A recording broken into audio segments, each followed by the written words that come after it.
Assalamualaikum warahmatullahi wabarakatuh. Selamat malam Bapak Ibu pejuang P3K. Mohon maaf untuk pembahasan saya terlambat karena kemarin ada sesuatu hal yang tidak bisa ditinggalkan. Saya mohon maaf sebesar-besarnya kepada Ibu Bapak para pejuang P3K.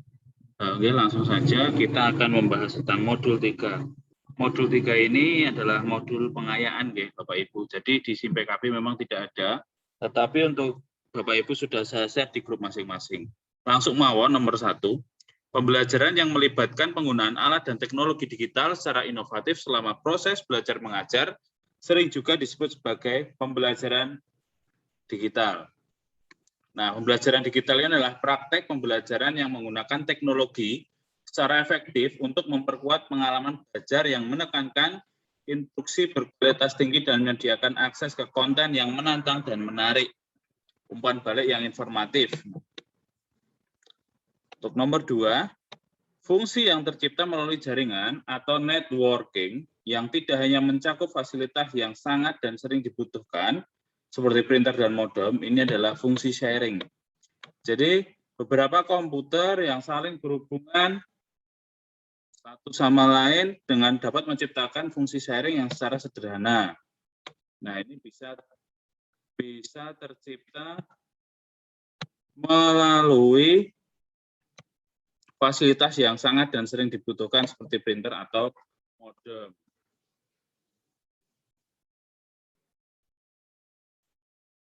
Lanjut untuk soal yang nomor 3. Salah satu prinsip penerapan pembelajaran digital yang mendasarkan pada kemampuan peserta didik, pengetahuan sebelumnya, dan kenyamanan belajar peserta didik, yakni prinsip personalisasi. Jadi setiap peserta didik itu pada titik pembelajaran yang sama, demikian pula dengan level pencapaian pembelajaran dan juga kecepatan belajarnya. Jadi pembelajaran digital itu dikembangkan dan disesuaikan berdasar pada kemampuan peserta didik, pengetahuan sebelumnya, dan kenyamanan belajar peserta didik. Lanjut nomor 4, di dalam penerapan pembelajaran digital, yakni prinsip penilaian, bagian penting dari prinsip itu dalam pembelajaran digital agar terjadi proses evaluasi yang mendalam adalah di saat pemantauan dan umpan balik berkelanjutan. Jadi itu adalah bagian penting dari pembelajaran digital. Implikasinya adalah evaluasi yang mendalam dan komprehensif yang sangat diperlukan untuk mengukur tingkat kejelasan konseptual di kalangan peserta didik.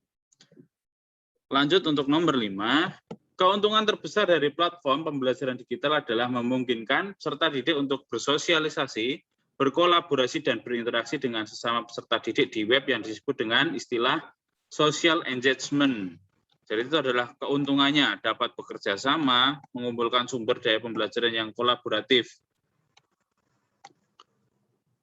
Nomor 6, dalam pemanfaatan pembelajaran digital, di mana peserta didik dapat mengakses berbagai referensi, baik yang berupa hasil penelitian maupun artikel hasil kajian dalam berbagai bidang, disebut dengan potensi akses informasi.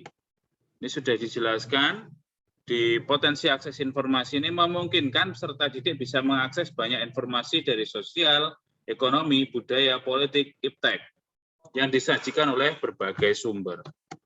Nomor 7, ragam pembelajaran digital yang disampaikan oleh teknologi mobile. Nah, ini sudah jelas ya, sudah kata kuncinya. Dalam proses pembelajaran maupun terintegrasi dalam aktivitas pembelajarannya disebut juga dengan mobile learning. Sudah ada kata kuncinya di awal, teknologi mobile, maka ini jawabannya adalah mobile learning. Nomor 8, game-based learning berfokus pada permainan yang tujuannya bukan untuk menghibur, tapi juga untuk tujuan pembelajaran dengan terlebih dahulu mengidentifikasi konteks dan kondisi yang mendukung integrasi dari permainan digital dengan lingkungan belajar formal dan informal. Jadi ahli pendidikan itu telah menunjuk beberapa fitur dari permainan yang mengizinkan mereka untuk digunakan sebagai alat belajar.